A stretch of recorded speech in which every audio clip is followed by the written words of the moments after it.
my name is Lucy. Today I'm going to read a story, Class 7 The Covers. Guide.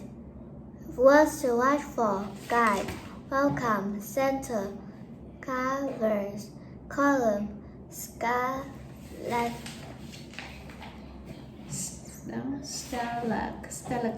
Stalactite. Closer. Faster. Wonderful. Mrs.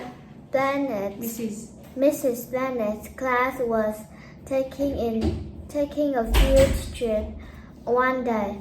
As the children sat in the seats on the bus, Mrs. Bennet told them what they were about to see. Today we are going to the caverns. She said. Caverns are like the cave we have been learning about in class. You will have a chance to see many of the things we have talked about. Everyone must stay very close to me and to our guide. We don't want anyone to be lost or hurt. The children were very excited.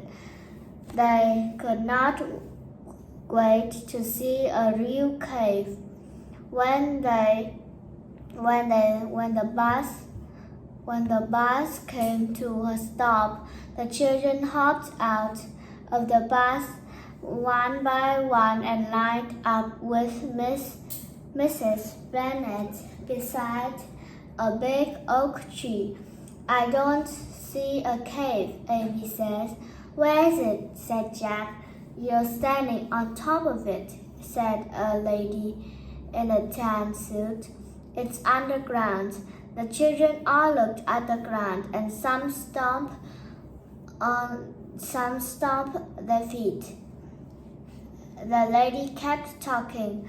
We will have to go down some steps to get to the cave. Follow me. They followed the guide into the welcome center and found the steps. Down they went to the caverns.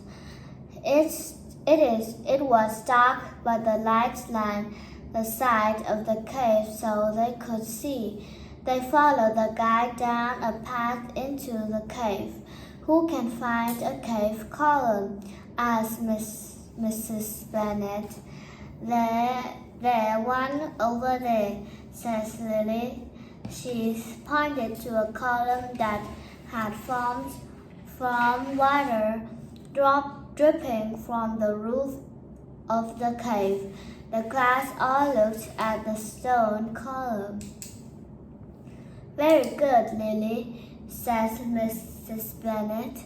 Do any of you remember what those are called? Miss Bennet pointed to a stone spoked hanging from the roof of the cave. I know, says Mac. It's a stalactite. That's right, the guide said. Stalactite. You have a very smart class, said Mrs. Bennet.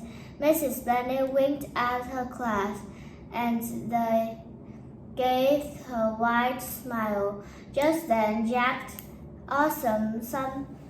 saw something fluttered. What is that? He asked. The guide looked where he was pointing. She grinned and said, Oh, that's a bat. That is a bat. The children were afraid. A bat? They cried. Will it hurt us? No, the guide said. Most of bats are harmless. He is just letting you know that he is here. Bats are not very pretty, are they? Amy says. Why did God make animals like that? The guide says to stop and think. She looked at the bats and then back at Amy. Bats eat many of the bugs that are pests to us, said the guide. If there were no bats, there would be bugs everywhere, and those bugs will eat the plants that grow food. That's right, said Mrs. Bennet, and bats are like this cave in a way. Some people says that they are not pretty, but we can still learn from them. What, like what, Mrs. Bennet? Max asked. They walked down the path to get a closer look at the interesting animal. Do you see how the bats hang upside down? Said Mrs. Bennet. That's why they can take off and fly much faster to get their dinner, said the guide. Wow, said Lily. Mrs. Bennet explained. If you try to hang upside down for as long as the bat does, it will hurt your body. But God made the bat God made the bat so that he can hang for a long time and be just fine. It seems like God made the bat for a reason, said Mrs. Bennet. God has a wonderful plan for all of his creations. When it was time to get back on the bus, all the children were still talking about the things they had found in the cave. Mrs. Bennet shook the guide's hand. Thank you for talking my class down into the cave. The cavern, Mrs. Bennet says. They learned many things today.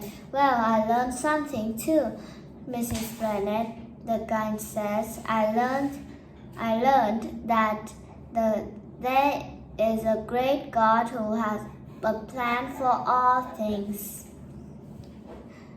Goodbye.